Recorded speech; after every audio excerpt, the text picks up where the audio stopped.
Marc Garcia, comment on se prépare pour la saison de ski? Je vais en vacances dans une station de sport d'hiver. Comment je me prépare, Marc?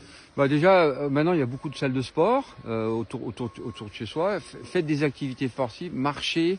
Je l'ai dit, répétez. Par exemple, quand vous travaillez, vous êtes dans des immeubles, vous êtes dans des endroits, prenez, marchez, montez les escaliers, descendez les escaliers, évitez de prendre l'ascenseur. Faites une activité sportive préparatoire. Alors après, il y a tous des phénomènes. Quand on arrive le matin, il y a ce qu'on appelle des protocoles. Donc on a des mouvements qui commencent, on va dire, d'étirement avec le haut du corps. Les bras, les jambes aussi. Voilà, on échauffe tout. On échauffe tranquillement oui. les épaules, les coudes, les poignets, le bassin ici chez nous, par exemple. C'est des petits mouvements, il y en a tellement. Ensuite, il y a des systèmes ici de fente tout doucement où je viens descendre pour aussi échauffer mes ligaments parce qu'on voit qu'il y a beaucoup de... Ça, c'est avant le ski, avant le ski. Là, moi, j'arrive le matin, on s'échauffe.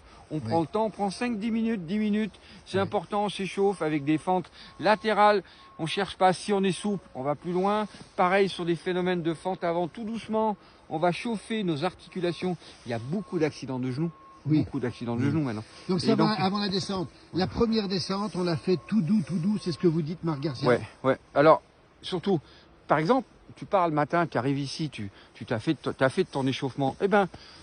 Suivant le niveau, je mets mes skis, là je suis sur une partie plate, je me fais mon petit pas de patineur, comme les fondeurs, je me fais mon petit pas, ça va me permettre de travailler et mon échauffement et ma technique. Parce que souvent sur le pas de patineur, les gens ont du mal, il y a le pied qui glisse vers l'extérieur, donc c'est aussi un mouvement.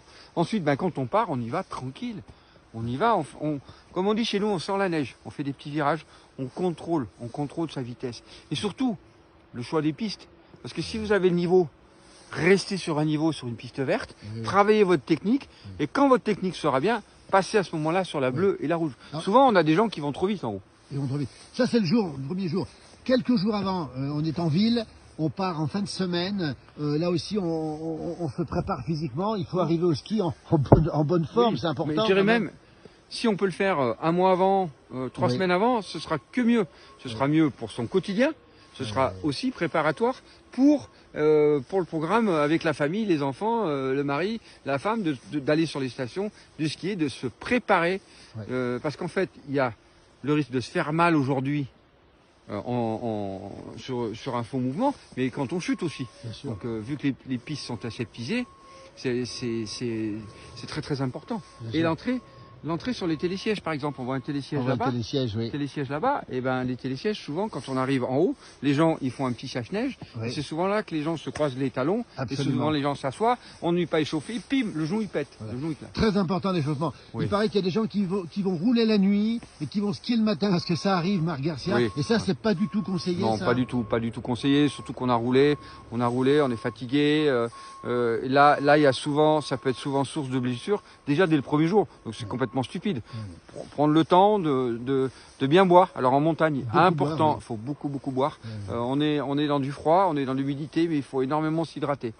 Alors, on parle du premier jour, le 4e jour. Alors Marc Garcia, est-ce que c'est vrai, le 4e jour de ski, c'est un jour où c'est dangereux? Alors, tu m'en as parlé. En fait, non, le 3e jour. C'est le 3e jour. Le 3e jour, c'est là où, en tout cas, nous, chez les sportifs, on fait 1, 2, 3, on stabilise, c'est-à-dire qu'on est un peu plus cool, et on peut repartir 4, 5, 6. C'est le 3e jour. C'est le 3e jour qui est délicat. Donc pourquoi il est délicat le 3e jour? C'est une étude qui a été faite par rapport aux sportifs de haut niveau, à l'INSEP ou même avec l'armée, en disant que le 3e jour, il y a un phénomène de surcompensation, en tout cas de compensation, qu'il faut mieux éviter de stabiliser. Enfin, il faut stabiliser le 3e jour pour pouvoir recharger le 4-5. C'est pas crescendo 1, 2, 3, 4, 5. Non, ça marche pas comme ça du tout. Il faut faire 1, 2, 3, 4, 5. Merci, les bons conseils de Marc Garcia. Oui, Marc. Un autre conseil. Alors, ça paraît curieux ce que je vais te dire. Les femmes, par exemple les femmes et jeunes filles, quand elles sont en période, ça c'est très très compliqué. Quand elles sont en période, vous les femmes, les filles, soyez vigilantes. C'est là qu'elles peuvent se blesser. Il y a une faiblesse hormonale et là il y a souvent des blessures chez les femmes à cause de votre période. Et ça fait partie de la vie et c'est important de le savoir. Absolument. Merci Marc Garcia, bon ski à toutes et à tous. On parlera bientôt des skis avec Marc Garcia, on parle de la sécurité sur les pistes. Bon ski et merci pour ces bons conseils. Allez, l'échauffement Marc, allez en route, échauffement. C'est parti.